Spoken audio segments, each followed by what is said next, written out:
Hi friends, तो स्वागत है आप सभी लोग का फिर से एक नई कहानी के साथ। तो ये कहानी है चुड़ैल से हुआ सामना। तो आप लोगों को इस कहानी में बहुत मज़ा आने वाला है। तो इस कहानी शुरू करने से पहले अगर चैनल पर नया है तो प्लीज़ चैनल को सब्सक्राइब कर लीजिएगा और बेल आइकन को जरूर से क्लिक कर लीजिएगा। चलिए कहानी को शुरू करते हैं। यह एक चुड़ैल की कहानी है जिसमें राहुल नाम के एक लड़के को एक बार चुड़ैल से हुआ सामना। उस घटना को याद करके राहुल आज भी काफ़ी डर जाता है। एक दिन राहुल अपने घर के लिए कुछ जरूरी सामान लेने के लिए अपने बाइक से शहर जा रहा था। शहर पहुंचने के बाद काफ़ी देर तक वह सामान ढूंढता रहा, पर उसे पूरे बाजार में वो सामान कहीं भी नहीं मिला। परेशान होकर वो इधर उधर घूमता रहा। शाम भी हो चुकी थी, उसे घर भी जाना था, इसलिए अंत में थक हार कर वो वापस अपने घर जाने का फैसला लिया। वह शहर से थोड़ा आगे निकला ही था कि तेजी से आती हुई कार से उसका एक्सीडेंट हो गया। एक्सीडेंट में राहुल को ज़्यादा चोट तो नहीं लगी, बस उसके पैर में थोड़ी चोट लग गई थी, जिससे वहां से खून बह रहा था। रास्ता सुनसान होने के कारण कार वाला वहां से भाग गया। अब राहुल अकेला ही था। उसने अपनी बाइक उठाई और घर की तरफ चल दिया। थोड़ी दूर जाते ही राहुल को एक अस्पताल दिखाई दिया।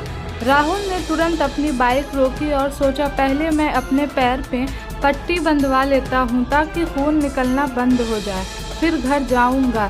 फिर राहुल उस अस्पताल के अंदर चला गया। अस्पताल के अंदर का नज़ारा बहुत ही ज़्यादा डरावना। वहाँ राहुल को एक इंसान तक दिखाई नहीं दे रहा था। राहुल ने ज़ोर से आवाज़ लगाई, कोई है यहाँ, मुझे अपना इलाज करवाना है।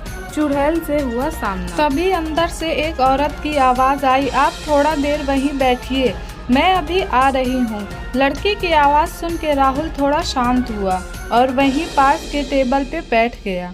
राहुल के बैठते ही वहाँ की लाइट बंद चालू होने लगी और किसी औरत के डरावने की तरीके से हंसने की आवाज़ आई।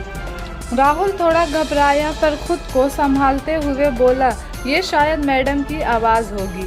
फिर एकदम से जोर से चीखने की आवाज़ आई। राहुल इतना सुनते ही राहुल एकदम से डर गया और टेबल से खड़ा होकर बाहर निकलने लगा। तभी वो मैडम राहुल के पास गई और उससे बोली, आपको क्या इलाज करवाना है? मैडम को देख के राहुल के अंदर हिम्मत आई और उसने कहा, मैडम मेरा एक्सीडेंट हो गया था, मेरे पैरों से खून निकल रहा है, आप इसका इलाज कर दो। मैडम ने राहुल के घाव देखे और उसे अंदर ले गई। वो राहुल का इलाज करने के लिए राहुल के पैर से खून साफ कर रही थी और खून को देख के बहुत खुश हो रही थी। उसने राहुल के सामने कि खून को सूंघने लगी।